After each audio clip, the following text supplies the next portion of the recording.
Amina. Bwana asifiwe. Na nafikiri ni mwisho hapo 40. Kwa hiyo kuna vitu ambavyo tumeviona hapo wakati anasoma, na vitu hivyo vinaweza vikatusaidia pia na sisi ili kuweza kuchambua. Lakini pia wakati ambavyo tunasoma hivi kwa sauti, kuna kitu ambacho unakijenga ndani yako. Bwana asifiwe sana.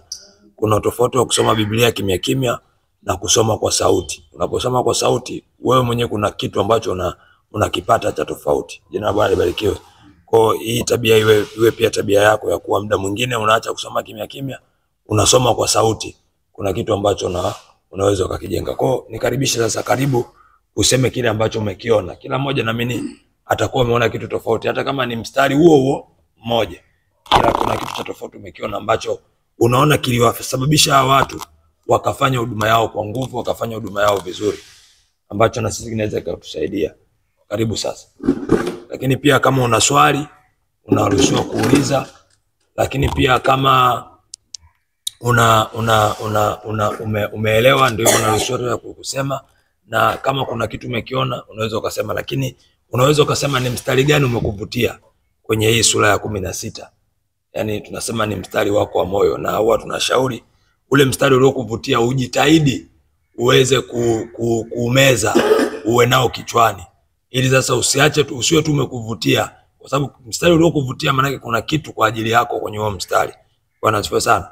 Na ukiumeza maana yake utakuja kukusaidia kwenye maombi, au kuna siku ambako unaweza ukawa kwenye situation fulani, ule mstari kwa sababu uko ndani yako ukaibuka na ukakupa nguvu ya kufanya kitu kingine. Jina la Bwana libarikiwe sana. Haya, karibuni sasa kwa haraka sana. Karibu. Endelea. Asante. Mimi hapa katika kusoma sura ya 16 kuna kitu ambacho nakipata kuanzia ule mstari wa 6. Mstari wa 6 hadi mstari wa 10, ambapo anasema kwamba wakapita katika nchi ya Frigia na Galatia, wakikatazwa na Roho Mtakatifu wasilihubiri lile neno katika Asia. Walipofika, ingia kwenye ufafanuzi sababu tumeshasoma. Haya, mimi hapo kitu kikubwa ambacho nimejifunza kwamba watu hawa katika huduma yao walikuwa wakiongozwa na Roho Mtakatifu, na walikuwa ni wasikivu kusikia Roho Mtakatifu anachosema ni kitu gani. Sababu hapa ninaona kabisa kuna sehemu ambapo walikuwa wanaambiwa wasifanye na walikuwa hawafanyi. Pale walipoambiwa kwamba hapa fanyeni au simameni, yani maongozo ya Roho Mtakatifu walivyoambiwa walisikiliza hivyo. Kwa mimi hapo nimejifunza kitu hiko, na hata kwenye kundi letu najifunza kwamba kitu cha kusikiliza zaidi ni kusikia maongozo ya Roho Mtakatifu yanatuambia nini. Mimi nimejifunza. Bwana Yesu asifiwe. Amen. Na mimi namshukuru Mungu leo kukisoma kitabu cha Matendo ya Mitume sura ya 16. Ila mimi kitu ambacho nimejifunza, jambo la kwanza, mitume walifanya kazi yao sana kwa ujasiri na kwa tumaini kubwa la kumhubiri Kristo. Kwa sababu moja, Mungu aliyekuwa akimhubiri alikuwa ni Mungu wa matendo ya kudhihirika kwa macho. Tunaona wakati wanaingia, baada ya kufika walikutana na mtu akawasaidia, lakini alipokuwa akiwasaidia katika masaidio yale mule ndani, wanaona kama hali ya utofauti na wao lengo lao ni kuhubiri habari njema. Wakajiza, mbona kwetu tunahudumiwa, lakini mbona kama huyu ana pepo? Akaambia, sasa ile pepo fanyeje? Pepo mtoke yule mtu. Yule mtu akatoka na lile pepo. Tunaona kwa sababu ya kwenda gerezani, lakini baada ya kufika tuna gerezani, tunaona Mungu anatenda muujiza mwingine wa pili wa kutetemesha gereza na kuogopesha mpaka askari na walinzi. Na askari miongoni mwao anaokoka kwa sababu ya tendo lile ambalo watumishi wa Mungu wamelileta. Kwa hiyo ilikuwa ni jambo ambalo hata hawa mitume walikuwa wanafanya kwa ujasiri. Wanajua huyu Mungu tunayemhubiri, hata tukamatwe tukatupe sokoni kwenye mafuta atatuokoa. Wakawa na ile imani. Kwa ni kwamba hata sisi Tukuchukua imani kwamba tukimhubiri Kristo bila woga, katika hii imani tunaomhubiria atatuokoa hata litokee jambo gumu la aina gani. Hilo ndio jambo la matumaini ambalo mimi nimelipata siku hii ya leo. Asante. Mwingine?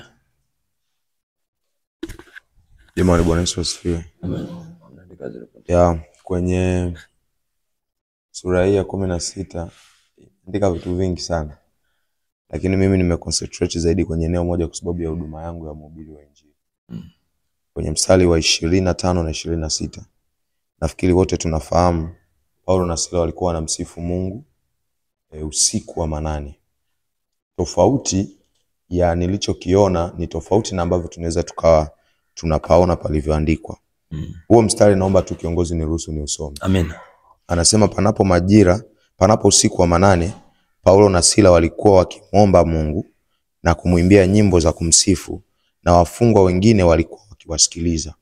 Lengo nilitaka kuongelea hapo anaposema kuwasikiliza. Kuna tofauti kati ya kuwasikia na kuwasikiliza. Biblia ya Kiingereza inatumia neno listen, inatumia neno hear. Hear maana yake ni mtu ana concentrate. Hapa kwenye Biblia ya Kiingereza anasema hivi, hapo anamalizia kwa kusema hivi, and the prisoners heard them. Hilo neno heard them maana yake walikuwa wanawasikiliza.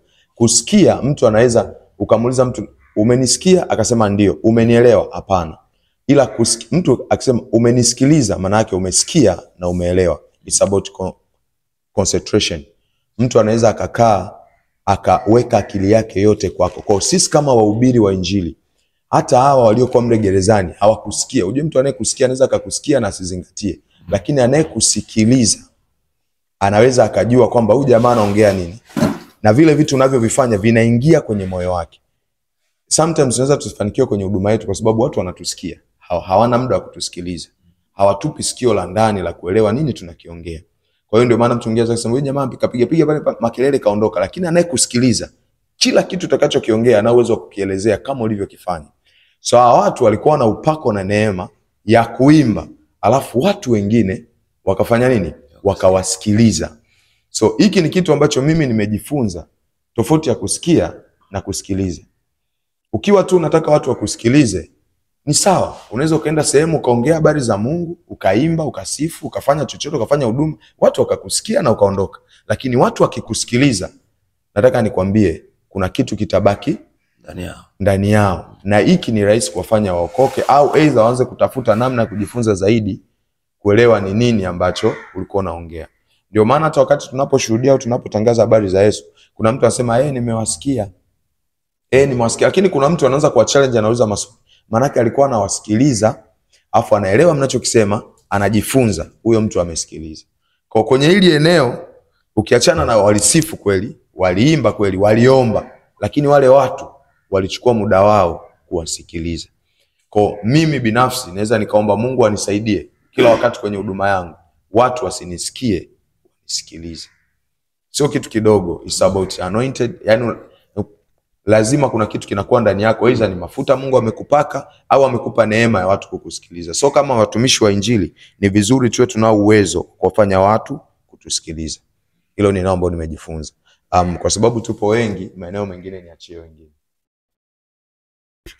Bwana Yesu asifiwe. Amen. Kwenye hiki kitabu mimi nilichojifunza kwamba ni lazima tujitahidi kuongozwa na Roho Mtakatifu, maana yeye ndo mtendaji mkuu. Alafu kilichowafanya kina Paulo mpaka watoke gerezani walikuwa naomba na walikuwa wamejaa imani. Kwa hiyo mimi nilichojifunza kwamba ni kuongozwa na Roho Mtakatifu na kujitahidi kumwomba Mungu atujaze imani. Kwa sababu unaweza ukaenda kufanya huduma alafu kama imani ndogo naona kama hamna matokeo. Lakini ukiwa na imani unajua kwamba hiki ninachokifanya lazima Mungu atende. Kwa hiyo kina Paulo nilichogundua kwamba walikuwa na imani. Kwanza walimsikiliza Roho Mtakatifu afu walikuwa na imani.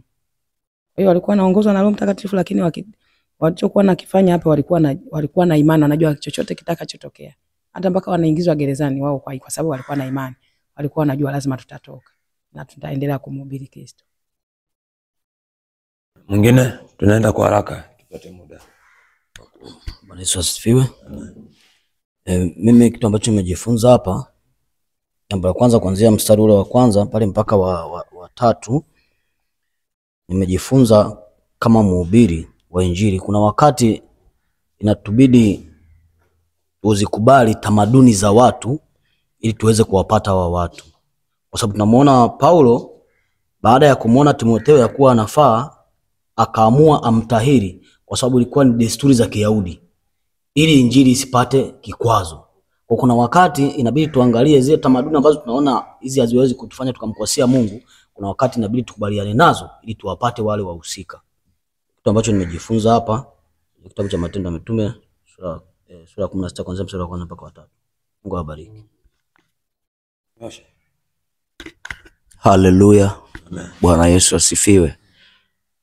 Mimi nilichojifunza kwenye kitabu hiki cha Matendo kuanzia sura ile ya 16 kuanzia mstari wa kwanza, sehemu ambayo nimejifunza zaidi ni kuanzia ile 24 mstari ule wa 24, kwa sababu tunaona kwamba Paulo na Sila kwanza kikubwa walimwamini Mungu. Bwana Yesu asifiwe. Walimwamini Mungu, imani yao ilikuwa moja, walijua wanachokifanya ni nini, na walijua kabisa kwamba sisi hatupo peke yetu, tupo pamoja na Mungu. Kwa ile imani ambayo telo walikuwa nayo kwa kuamini kwamba wapo pamoja na Mungu, ile imani ndio wakaenda nayo moja kwa moja. Hata tunaona kwenye mstari ule wa 28 tunaona hapo kwamba hata wakati walivyotupa pale gerezani, ilifikia hatua hata yule mlinzi mwenyewe baada ya ile milango kufunguka alitaka hata kujizuru, lakini wao Paulo mwenyewe akapiga kelele akamwambia, hapana, usijizuru, sisi tupo. Kwa sababu gani? Wao waliamini kwamba sio kwamba tumekuja kuomba ili sisi tutoke kwa kukimbia au wengine pia watoke kwa kukimbia, lakini sisi tunamwamini huyu Mungu wetu atatutoa kwa usalama, na huyu Mungu wetu atatufikisha pia kwa usalama. Kwao walimwamini Mungu, na hiyo imani ambayo walikuwa nayo kwa kumwamini Mungu, na ndio imani hiyo atakuwa tuwe nayo sasa, kwa sababu tunaamini kwamba sisi tupo pamoja na Mungu. Roho Mtakatifu anatuongoza, na yeye ndio anayetulinda, yeye ndio anayetuongoza. Bwana Yesu asifiwe. Kwa hivyo ile imani ya Paulo na Sila kumwamini Mungu, hata ile milango ilipofunguka, lakini hawakukimbia, na hata ikafikia hatua mlinzi ataka kujizuru, lakini Paulo akapiga kelele akamwambia, usijizuru, tupo. Bwana Yesu asifiwe. Kwa ni namna gani unaona pia ni mchakato ambao kwa kupitia imani hiyo, kwa kupitia imani waliomwamini Mungu, nayo ilimuokoa hata yule mlinzi, tukaona kwamba pale akaokoka. Bwana Yesu asifiwe. Kwa Mungu anaweza kufanya mchakato na wewe, anaweza kufanya mchakato na mimi, ukafika mahali hata wewe kwa akili za kibinadamu kaona sio salama kwa upande wako, lakini ile sehemu Mungu anataka umuokoe na mtu fulani ama uokoe na watu fulani. Kwa wewe ambao au mimi ambaye nilie na imani kwamba Mungu yupo pamoja na mimi, kuna baadhi ya sehemu wewe utafika, lakini hiyo sehemu Mungu anakupeleka kwa kusudi ili waokoe watu fulani. Kwa hiyo naamini hata mahali hapa ndio tukafika sehemu mbalimbali, tusiamini kwamba tupo peke yetu, naamini kwamba tupo pamoja na Mungu, ili Mungu ametuleta kwa kusudi, wapo watu watakiwa tuwaokoe. Amen. Ni hicho tu. Yes, Bwana Yesu asifiwe. Amen. Na mimi na kitu cha kuongezea hapa.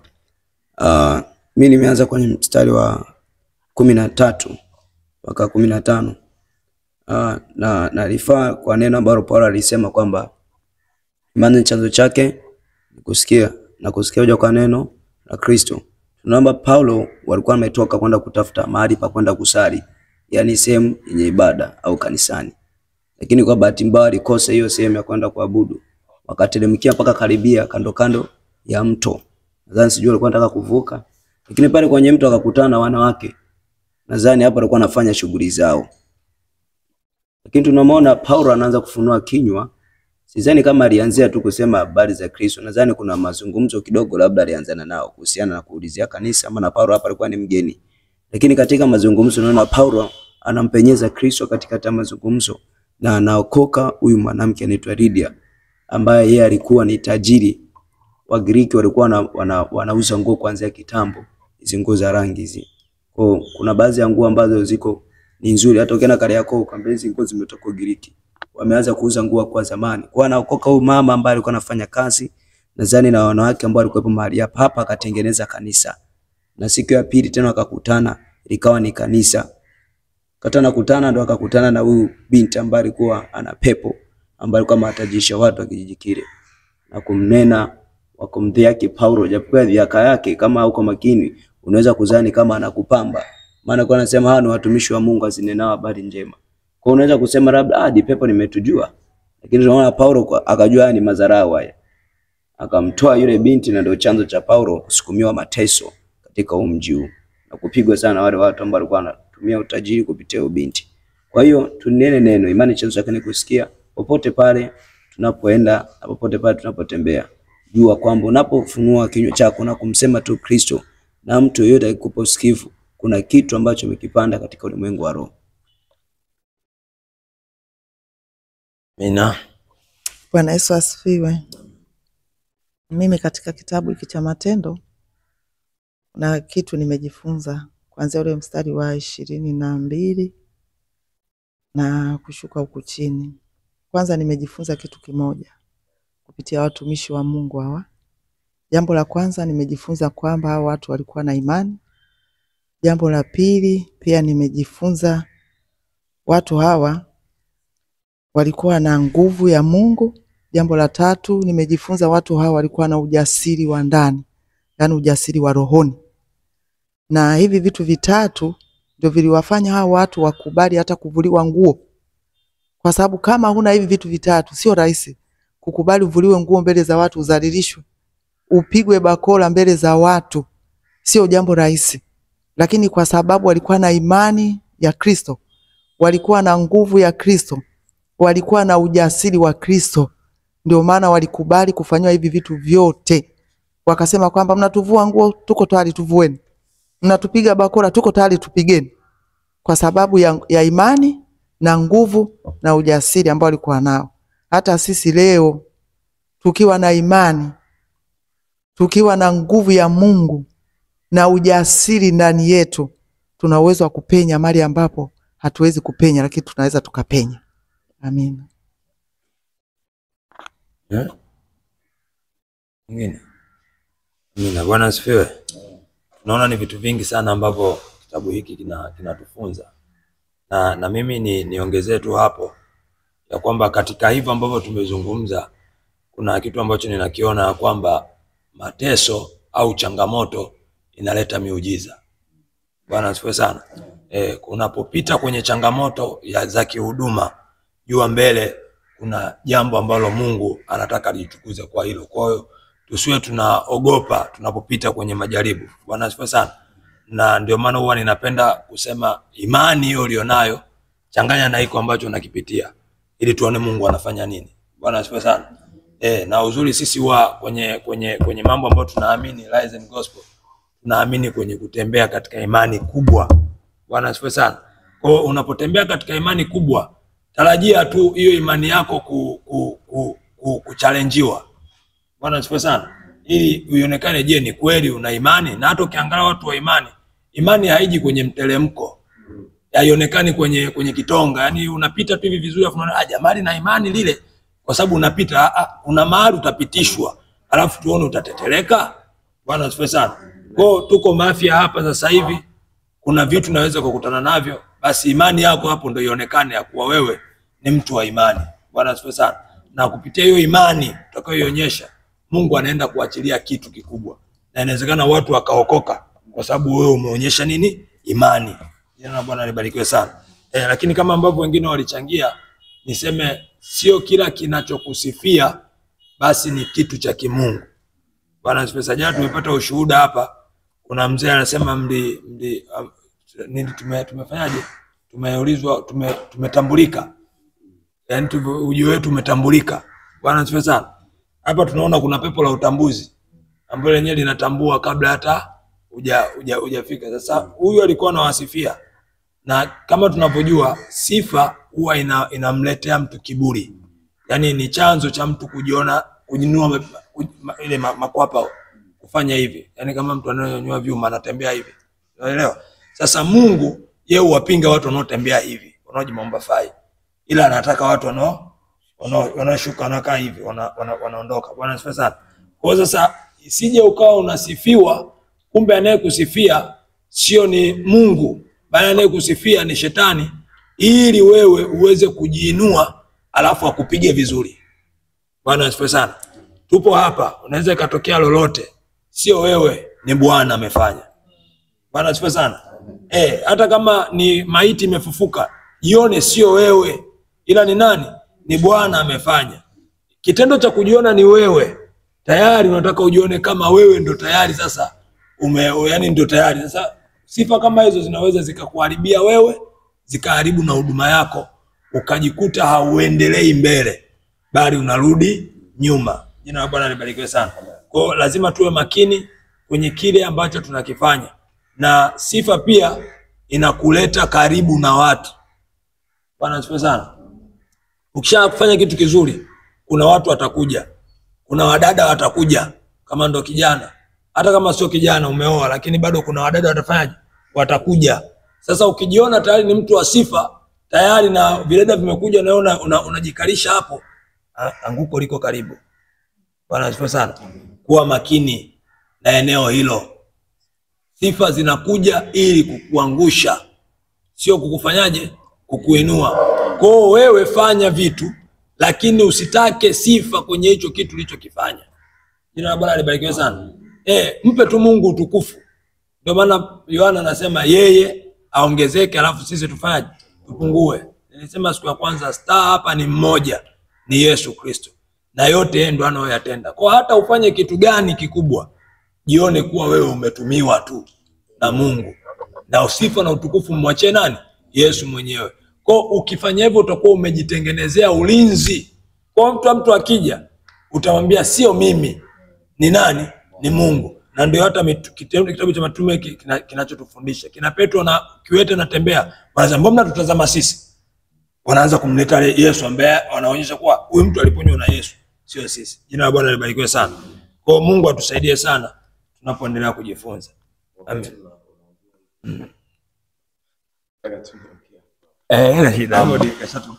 Sifa zina mambo mawili.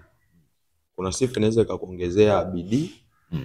Yaani watu wakiwa wanasema da jamaa na upako yule, unatamani uongezeke, kwamba Mungu ninashuka niongeze haya mafuta ili nitunze zile standard za Mungu wangu.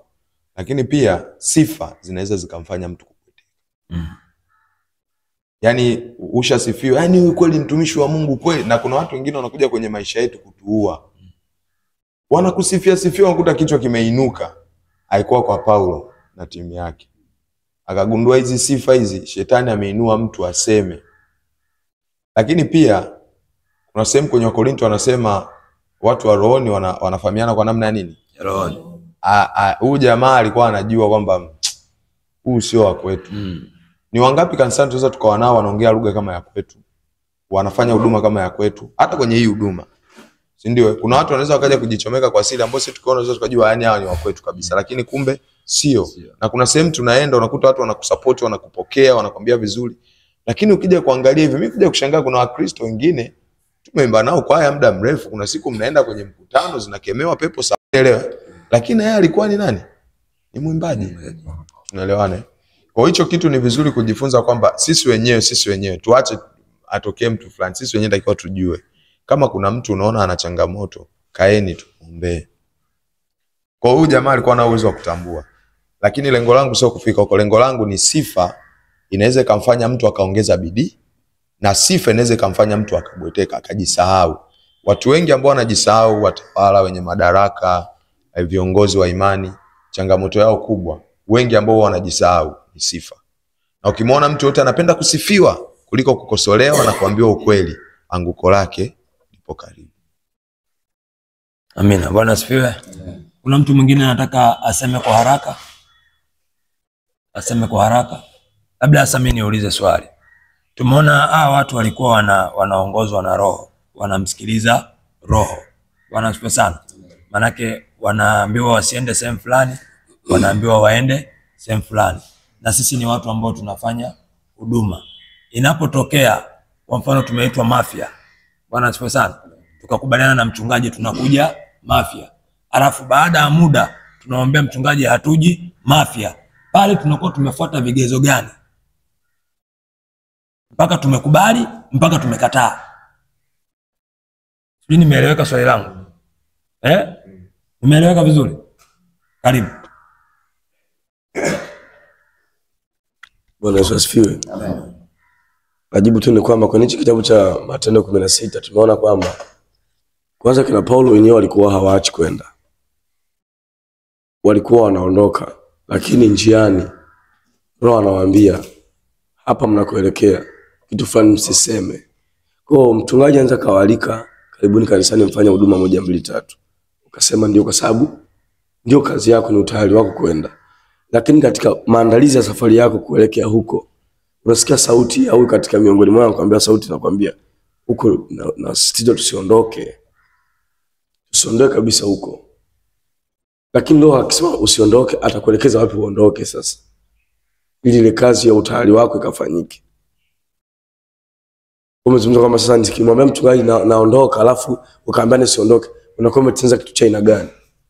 Hapo unakuwa umetenza kitu cha kimungu pia, kwa sababu moyo utayari unao wa kuondoka, lakini leo ukakataa.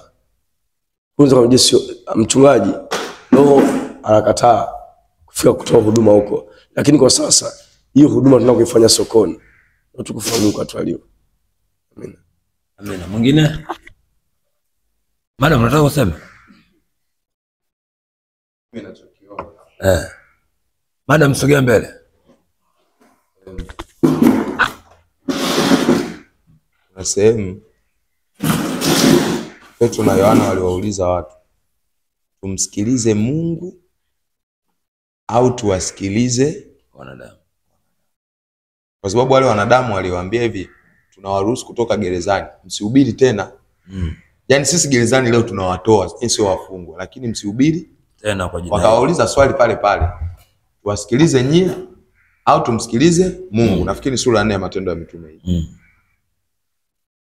Sasa kuna changamoto tunakutana nayo. Kuna watu wengine huwa wanaweza wasije kwa sababu wamesikia vitisho, sio Roho wa Mungu. Mafia kule, mafia kuna uchawi. Sasa pastor, subiri kidogo. Umeona? Sio Roho wa Mungu. Anaanza kusikia ile huzuni ya mafia, anasikia kuna mtiti huko. Inaanza kuja huzuni fulani hivi, inasababisha mtu moyo unafanya nini? Unazimia. Lakini Roho wa Mungu anapoongea waga anatoa sababu. Kwa mfano akina Paulo walipozuiliwa, baada walizuiliwa maeneo mawili hapa kwenye sura, lakini Roho Mtakatifu anamtokea kwenye maono usiku.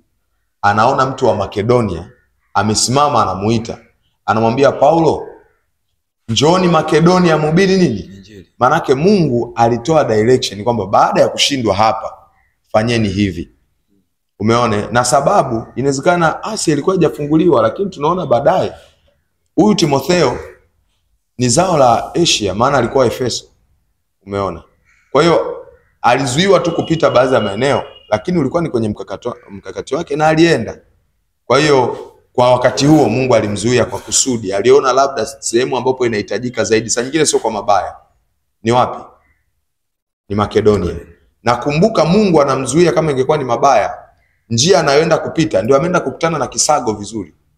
Ndio ameenda kuwekwa gerezani. Si kama mnanielewa. Kwa hiyo sio eti kwamba Mungu anapokuepusha, anakuepusha tu ili ukae pray niwe na mambo mazuri. Saa nyingine anakuepusha mambo ambayo yangekuwa mepesi, upite kwenye magumu. Si unaona? Yaani hii njia aliyoelekeza kwamba sasa hivi piteni hivi kwenda Makedonia ndio alienda kukutana na tabu zote hizo ambazo tunaziona. Kwa hiyo saa nyingine ni vizuri kumsikiliza Mungu. Na tukimsikiliza Mungu, saa nyingine angeenda Makedonia, angeenda kule Lystra nayo maeneo ambayo alitaka kwenda Asia. Angeishi tu vizuri. Angekuwa na amani, lakini sio mpango wa Mungu. Lakini alipoenda kwenye mpango wa Mungu, alikuwa na amani katika mateso. Kwa ni bora usikose amani ambapo pana utulivu, uwe na amani kwenye dhiki na shida, kwa sababu umeamua kumsikiliza nani? Roho wa Mungu. Kwa mimi ninaona ni vizuri zaidi kumsikiliza Roho wa Mungu. Mchungaji anaweza asiwafikirie vizuri, lakini tumemsikiliza Roho wa Mungu.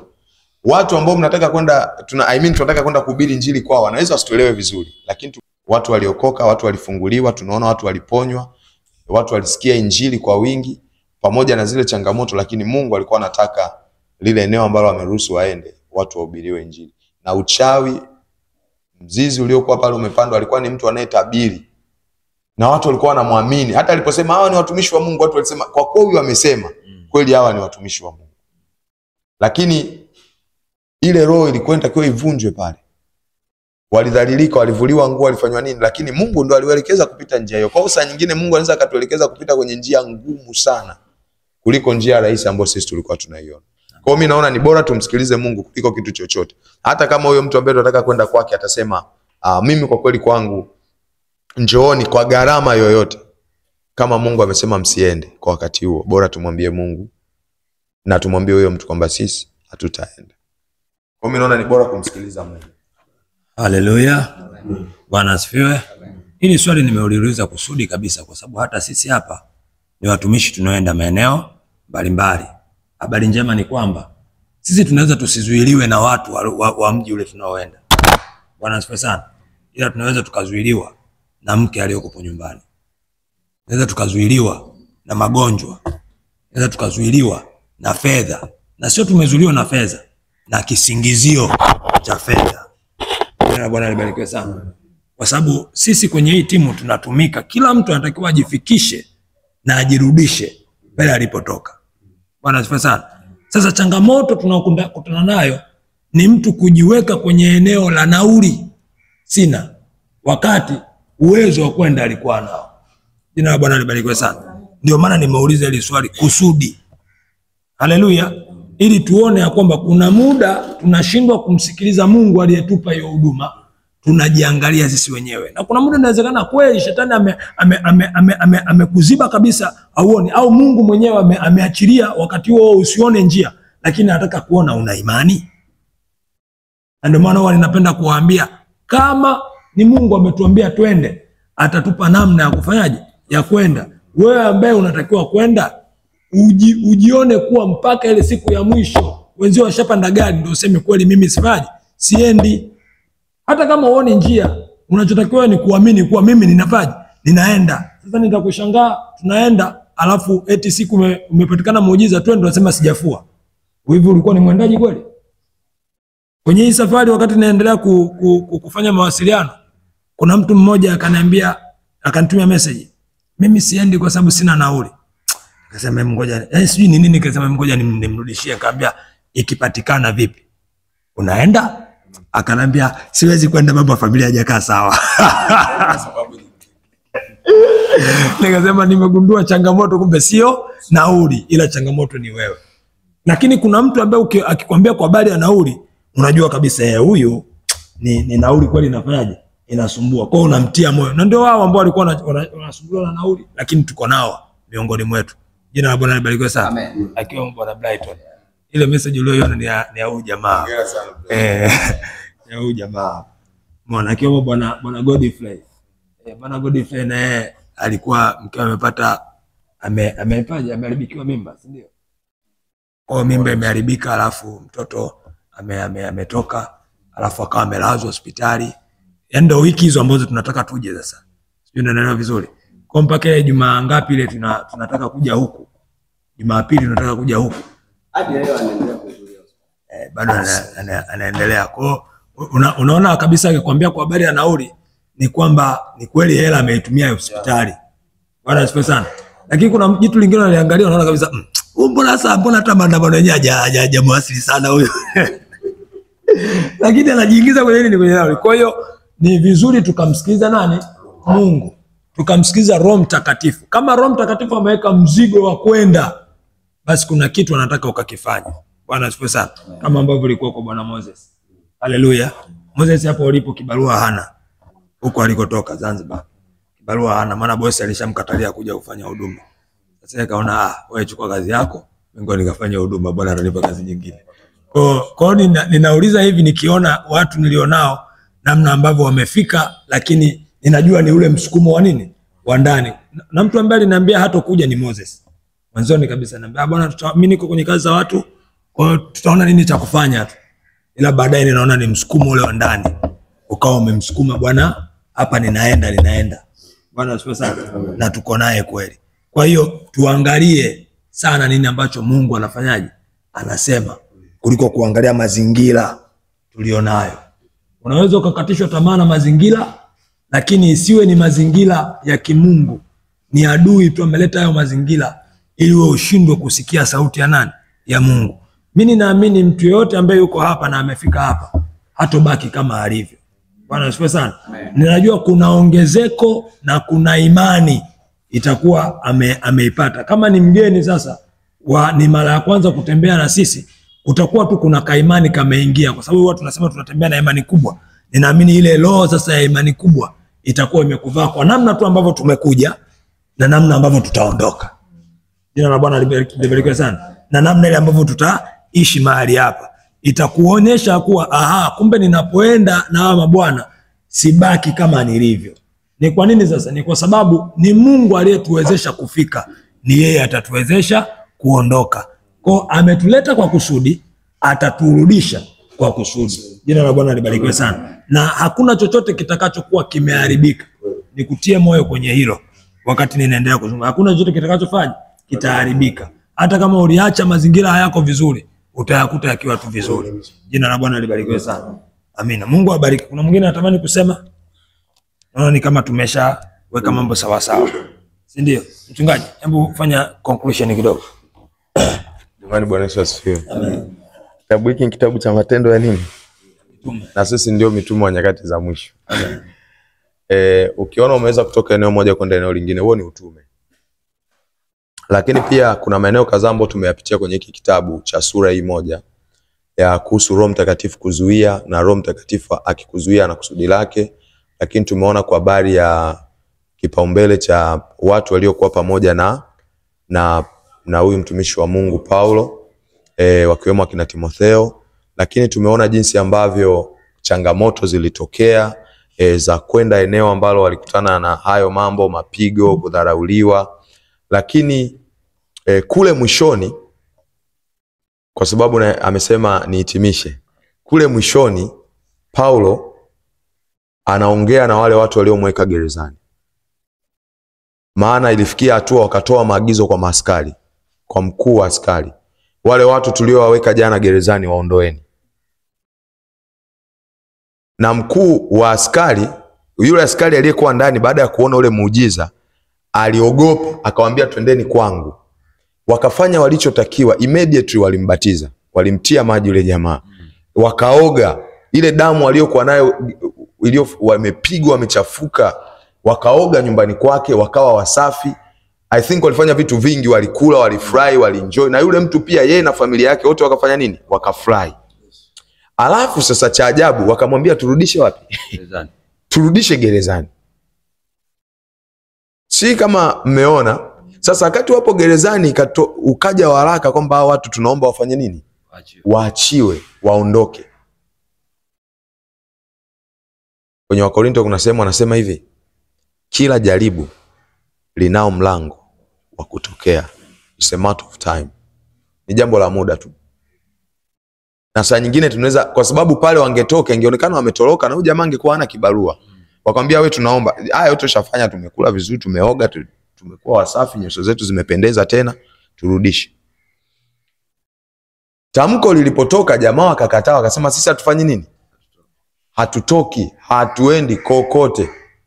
Kama walitudhalilisha hadharani, tunataka watuachie hadharani. Maana yake walikuwa wanataka eneo la kuhubiri injili. Walikuwa wanataka mkutano. Kwamba jamani si mnaona wametuachia. Utume wa Paulo ni tofauti na kila mtu alivyopewa utume wake. Wakati Mungu anamuita alimwambia nitakufanya kuwa mtume kwanza kwa mataifa, pili kwa wafalme. Kwa kuna vifungo na aina ya vifungo kila mtu waga anapewa kulingana na kile alichoitiwa. Wewe umeitwa kuwa nani? Mimi nilikuwa naongea na mzee Mosha kuhusu huyu brother. Inawezekana pia akawa ni mdogo wangu lakini ni kaka yangu pia. Cleo. Nikawa namuonyesha maono ya Ryzen. Namwambia mpango ni hivi, nikawa namuonyesha. Mara ya kwanza wakati tumewasiliana kuja kulikuwa January sijui. Akaniambia hivi, "Pastor, hivi vitu kwa kuwa anavifanya na kuhakikishia, ipo siku utamuona na haya magari hata zaidi ya haya. Ipo siku utaona set hizi za muziki. Ipo siku utaona haya yote aliyoorozesha hapa. Akasema Mungu akimuona mtu mwenye maono na anayafanya, huwa anamtia nguvu mpaka yamekamilika. Sasa kusudi la Mungu, lazima Paulo akae na watu wakuu, kwa sababu alimuita kukaa na wa mataifa na wafalme. Mungu amekuita kufanya nini? Ndio maana kila alipofungwa ilikuwa unasikia wakuu askari, wakuu sijui wa nini. Yaani hakuwa anakaa na watu wa chini kwa sababu ya wito alioitwa. Tukitambua wito tulioitwa, tutakubali kutembea kwenye hilo. Point yangu ni anawaamrisha wakuu, ndio nilichotaka kusema. Sisi anamwambia mkuu wa askari. Yaani unaongea na mkuu wa majeshi Mkunda. Unaongea na mkuu labda wa hapa Mafia, si ndio? DCO. Unamwambia DCO. Sisi kamwambia mkuu wa wilaya, hatutoki kwa kuwa tulipigwa hadharani, mpaka wameitwa wale watu wote waliokuwa hadharani ndio tuachiliwe. Anaongea na mkuu wa nani? Wa majeshi wa hilo eneo. Kwa hii ni lugha ambayo mimi nilitafakari. Mama yangu pale akasema kwamba walikuwa wana nguvu ya ujasiri, si ndio? Nguvu ya imani. Jamani, tukiwa na Kristo hatutaki kuogopa. Do not fear. Yaani ukishaanza kuwa na hofu, hofu sio roho ya Mungu. Anasema kwenye Timotheo ya kwamba sisi hatukupewa roho ya nini? Ya woga. Bali tumepewa roho ya ujasiri, ya upendo na nini? Na kiasi. Kwa kama roho ya hofu ikikaa ndani yetu, kuna vitu hatuwezi kuvifanya. Inawezekana kuna kitu tumepungukiwa, tunatakiwa tuwe kama Paulo. Tukipita kwenye mateso tukubali mateso. Tukipita kwenye shida tukubali shida. Tukipita kwenye kudharauliwa tukubali kudharauliwa. Yesu wetu aliyeko ndani yetu bado atabaki kuwa Yesu yule yule mwenye kiwango kikubwa, pamoja na dharau tutakazodharauliwa, pamoja na kutukanwa tutakapotukanwa. Lakini tukipata nafasi ya kuongea na watu, we can show the boldness of Jesus. Kwamba sisi mnayetuona hapa, sisi ambao tumesimama hapa, tunaye Mungu mkuu. Anamwamrisha mtu mkubwa kuliko unavyodhani. Mimi nawapenda watu wenye mamlaka ambao wanaweza kuongea na mamlaka. Kuna sehemu tunaweza tukawa wanyenyekevu, yes. Lakini sehemu ya kwanza kuwa wanyenyekevu, you have to be humble before God. Tuwe wanyenyekevu mbele za Mungu, alafu tuwe wanyenyekevu ambapo Mungu anataka tuwe wanyenyekevu kwa watu ambao tunatakiwa kunyenyekea kwao, lakini sometimes you can show them kwamba sisi tunao ujasiri wa nani? Wa Kristo. Kwa hili la kuwaita hawa watu lilikuwa linatufundisha sisi kuwa majasiri kuliko ambavyo tunaweza kuwa majasiri. Tunaweza tukasimama kwa namna yoyote mbele ya watu kumtangaza Kristo bila uoga. Changamoto iliyo kubwa hata kanisani niliwahi kuambia, watu wa sasa hivi unampimaje kwamba ana Roho Mtakatifu kwa kiwango kile cha kujaa na kusukwa? Hofu. Ukimwona mtu ana hofu, ana Roho Mtakatifu. Matendo ya Mitume sura ya 4 mstari wa 31. Anasema, basi walipokwisha kumwomba Mungu mahali pale pakatikiswa, wote wakajazwa Roho Mtakatifu, nao wakanena neno la Mungu kwa ujasiri. Kwenye eneo ambalo walikuwa wako kwenye vifungo, hawataki kufanya kitu chochote, lakini baada ya kujazwa Roho Mtakatifu anawapa watu ujasiri. So hata ile hali ya kusema hivi, unaona kuna wengine sio kwamba alikuwa anaongea Cleo, hawana muda wa kuja kushuhudia. Hofu. Si kama unanielewa? Ukiambia kwenda kushuhudia hofu wa Kristo. Mimi siwezi kuishi bila kushuhudia. Siwezi kuishi bila kuongea habari za Yesu. Nateseka ndani nisipofanya hivyo. Shida ni nini? Hofu. Watanipokeaje Waislamu? Watanipokeaje watu ambao hawajaamini? Watanipokeaje watu wa mataifa? Lakini utume wetu ni kwa kuwafikia watu ambao hawajafanya nini? Hawajaokoka. Tunahitaji ujasiri, boldness. Kuendea wale watu, kwenda kuambia jamani, Yesu anaokoa. Hapa Paulo alitufundisha tusiogope watu kwa nafasi zao, tusiogope watu kwa vyeo vyao, tusiogope watu kwa mamlaka walizonazo. Nao wanatakiwa kusikia habari njema, na sehemu ambapo tunatakiwa kusimamia haki tusimamie kama hapa aliongea kwa ujasiri. Kwa hili ni eneo ambalo linafunga kutufundisha kwamba haijalishi yule aliyekuweka gerezani, kuna sehemu unaweza kumwamuru. Sio askari aliyomlinda, mkuu wa askari ndiye anaambiwa kawaambie, au viongozi makazi kawaambia watu waliotufunga ya kwamba tunataka na sisi watuachie mbele ya kusanyiko kubwa. Biblia inasema wakaenda wakawasihi. Kuna mtu ananielewa? Yaani makazi walishuka kwamba jamani tunaombeni nini? Msamaha. Hayo maneno ni mimi tu nimeyaona, au wote mliyaona? Sawa Wakawasihi kwamba jamani tunaombeni, ndio akina Paulo wakakubali kwamba acheni twende kwa rehema za Mungu. Manake unajua mtu anayekusi unaweza kuamua kusema sisi hatukubaliani na nyie, waiteni watu. Sio, unanielewa? So tukifanya kazi ya Mungu, Mungu anashughulika na mioyo ya watu. Hata kama walitutukana, walitudhihaki, usikatae kudhihakiwa, usikatae kutukanwa, usikatae kufanya chochote. Mungu alikuwa amemkusudia yule askari aokoke na familia yake. Kanisa lianzie pale. Kwa lazima uende gerezani. Sometimes tunaweza tukapita kwenye mazingira hivyo kwa ajili ya utukufu wa nani? Wa Mungu. Mungu anamthamini mtu mmoja, anaweza kupitisha kwenye dhiki nzito kwa ajili ya mtu mmoja. Lengo langu tuvae ujasiri wa Kristo. Amen. Mungu atusaidie. Amen. Amen. Mungu na tubariki sote. Naamini tumejifunza kwa kutosha. Bwana asifiwe sana. Hii ni shule ya Mungu. Haleluya. Kwa shule ya Mungu haifundishwi kwa theory, inafundishwa kwa vitendo. Kwa hapa tumeona wenzetu namna walivyotendewa. Usiogope utakapofika wakati wako wa kutendewa. Jua ni shule ya nani? Ya Mungu. Na kuna graduate, kuna kugraduate hapo mbele. Kuna kuvikwa kataji hapo mbele. Bwana asifiwe sana. Kwa jitie moyo, jipe nguvu, kazi iendelee. Haleluya. Huku kwetu hakuna pole, kuna kujipa moyo. Bwana asifiwe sana. Kwa ukiona ndindi ngoma imekaza, sema Yesu ni Bwana, nitie nguvu. Haleluya. Jiambie tu mwenyewe, mimi ninaenda na Yesu atakuwa pande wetu. Alishasema nitakuwa pamoja na ninyi mpaka ukamilifu wa dahari. Ukienda kwenye Marko 16:20 anasema Bwana alishuhudu pamoja nao, akilithibitisha lile neno kwa ishara na ajabu. Maana yake hawakuwa wenyewe, walikuwa na Bwana mwenyewe. Na hata hapa Bwana yuko pande wetu. Kwa tukienda kwenye uwanja pale, usijione mnyonge. Bwana asifiwe sana. Hata ukiona limekuja jitu lina mivyeo, sema yule Bwana atashughulika naye. Maana Bwana leo ndani yangu ni mkuu kuliko yeye. Haleluya. Jitie moyo katika Kristo, twende mbele na Mungu atusaidie. Amina. Mungu awabariki sana.